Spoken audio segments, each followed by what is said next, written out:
저는 사랑니가 왜 이상하게 나는지를 알아보기 위해 과거로 돌아가 우리의 선조를 인터뷰해보았습니다. 선조님, 왜 이빨이 그딴 식으로 나죠? 제가 최근에 입에 안에 고름이 한번 났었습니다. 그래서 야, 큰일 났다, 나 진짜 충치 심각하게 왔나 보다 라는 생각에 그쪽 입안을 조사해봤는데 아니나 다를까 입에 뭔가가 잡히는 겁니다. 드디어 사랑니가 나기 시작한 겁니다. 와, 이거 사랑니 빼면은 겁나 아플 텐데 진짜 이거 어떻게 해야 되지라는 생각과 동시에 이런 생각이 드는 겁니다. 아니, 이렇게 사랑니가 신경 쓰이는데 이 사랑니 도대체 왜 이런 식으로 날까? 나는 진짜 나 억울해서 못 살겠다라는 생각에 왜 사랑니는 이런 식으로 나는가에 대한 궁금증이 생기기 시작했습니다. 그래서 준비했습니다. 이 사랑니가 보여주는 생명과학에 대해서 저와 함께 지금 알아보도록 하죠. 피콜라.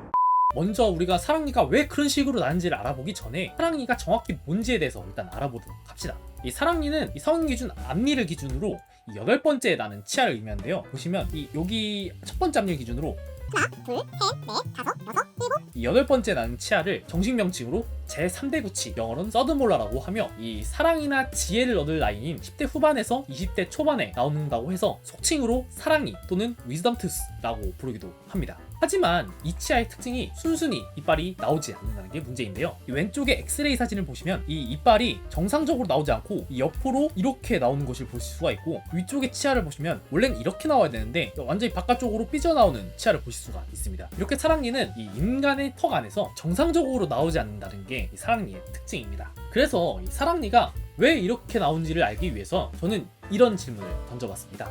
이 사랑니는 과연 인간한테만 존재하는 것인가? 라는 질문이었죠. 그래서 이런 생각이 들었습니다.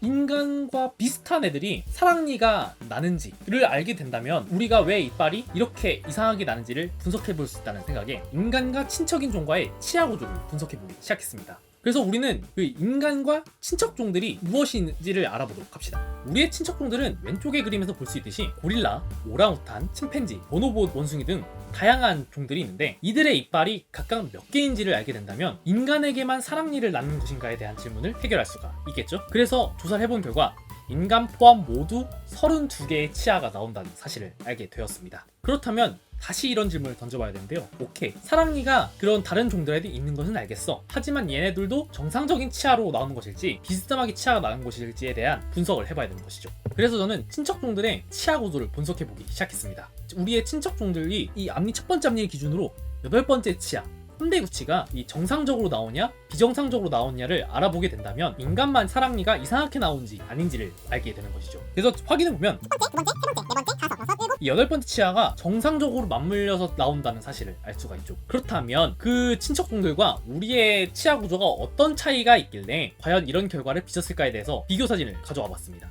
보시면 아래턱은 가져오지 못했지만 우리가 위턱을 기준으로 아래턱을 유추해 볼 수 있잖아요. 그렇기 때문에 우리는 이 위턱을 통해서 이 아래턱의 공간이 어느 정도 차이가 있는지를 대충 보시면 인간은 똑같은 치아가 나오는데 이 인간의 구강 공간이 다른 종들에 비해 매우 좁은 것을 확인할 수가 있습니다. 즉 치아 개수는 같은데 턱의 공간이 좁다 보니 다른 종들에 비해 치아가 나온 시간이 늦어지고 이와 더불어 치아가 정상적으로 나올 확률이 낮아진다는 사실이죠. 그럼 우리는 이런 질문을 던져봐야 합니다. 그럼 이 인간의 턱은 왜 친척종들에 비해 이 공간이 작아졌을까인 거죠. 이 추측은 여러 자료들을 통해서 확인할 수가 있었는데요. 그 중에 굵직한 추측을 소개하자면 이렇습니다. 첫 번째 가서는 우리가 기존의 음식을 불을 통해 가공해 먹기 시작하면서 이 턱의 악력이 강할 필요가 없어지게 됐습니다. 그 결과 이 세대를 거듭하면 거듭할수록 이 턱이 점점 작아지게 되었다는 것이고요. 이 두 번째 가설은 어쩌다 보니 인류의 턱 근육 유전자에 돌연변이가 발생해 이 씹는 힘이 약해졌고 이 결과 약해진 씹는 힘을 보완하기 위해서 우리는 1번처럼 불을 이용해 음식을 가공해 먹기 때문에 점점 더 턱이 클 필요가 없도록 진화되었다는 것이죠. 정확한 원인은 타임머신을 타고 그 시대로 돌아가서 저는 사랑니가 왜 이상하게 나는지를 알아보기 위해 과거로 돌아가 우리의 선조를 인터뷰해보았습니다. 선조님, 왜 이빨이 그딴 식으로 나죠? 라고 물어보지 않는 한 이 모든 것은 추측으로 남을 것이고 결과적으로 인간은 턱이 작아졌기 때문에 사랑니가 정상적으로 자라지 못해 우리의 신경을 돋구는 이런 계기가 되는 것입니다. 이렇게 생명과학에서 공의 진화 과정 중 생존에 필수적이지 않게 된 구조들이 기능이 상실하거나 변화된 것들을 생명과학에서는 흔적 구조 또는 흔적 기관이라고 부르게 됩니다. 즉 흔적 구조는 퇴화의 과정이자 진화의 과정을 보여주고 있는 구조나 기관을 의미하게 되는 것이죠. 아마 여기서 여러분들은 이런 생각을 하실지도 모릅니다. 아니, 흔적 구조는 결국은 쓸모없는 걸 남겨둔 거잖아. 그냥 한 번에 없어버리면 다 좋지 않아? 이 질문은 진화의 특성을 고려해보면 그 질문은 바로 해소가 될 것인데요.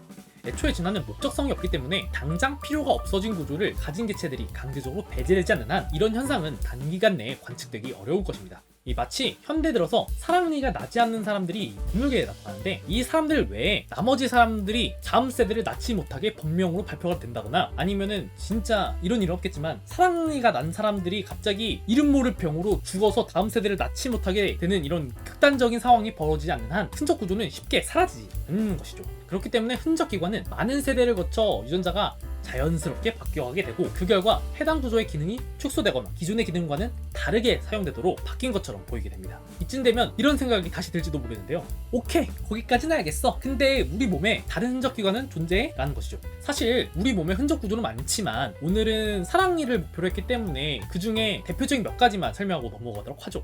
혹시 여러분 인간을 제외한 동물들 중에 꼬리가 없는 동물을 말할 수가 있으신가요? 아마 여러 답이 나올 텐데 이들의 공통점은 사람 상과에 해당하는 유인원에 속한다는 거죠. 일반 동물들의 경우 꼬리에 뼈가 존재하여 꼬리를 활용할 수 있도록 이렇게 돕지만 이 꼬리가 없어진 유인원들은 뼈들이 흔적 구조로 남아 척추 아래에 조그맣게 위치하고 있습니다. 그렇다고 해서 이 꼬리뼈가 쓸모없는 구조로 된 것은 아닙니다. 이 꼬리뼈에는 여러 근육들이 연결되어 있어 이들이 이족보행 시 무게중심을 잡아주는 역할을 수행함과 동시에 배변을 조절한다던가 탈장을 막아주는 역할을 수행한다고 알려져 있습니다. 자, 두 번째 흔적 구조는 저와 같이 따라해보면서 한번 확인해 볼까요?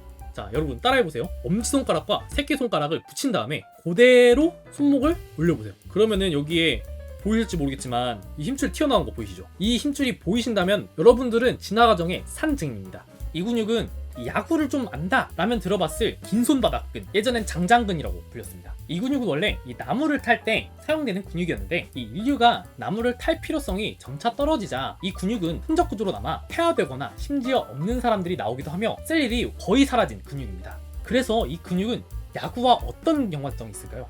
그 이유는 주로 투수에서 발생하는데요. 이쪽에 척골의 측부인대가 망가질 때 다른 인대를 가져와서 복구하는 수술인 토미존 수술이라는 게 있는데 이 토미존 수술에서 주요 사용되는 근육이 이 긴손바닥근이기 때문이죠. 사실상 이 긴손바닥근이 인간에게 필수적인 근육이 아니기 때문에 이 야구 선수들에게는 제2의 선수 생활을 보여주는 근육이기도 한 것이죠. 마지막으로 설명할 흔적 구조는 행동도 포함되어 있기 때문에 한번 가져와 봤습니다. 혹시 무서움을 느꼈거나 추위를 느꼈을 때 발현되는 이 소름이 진화의 흔적이라는 사실을 알고 계셨나요?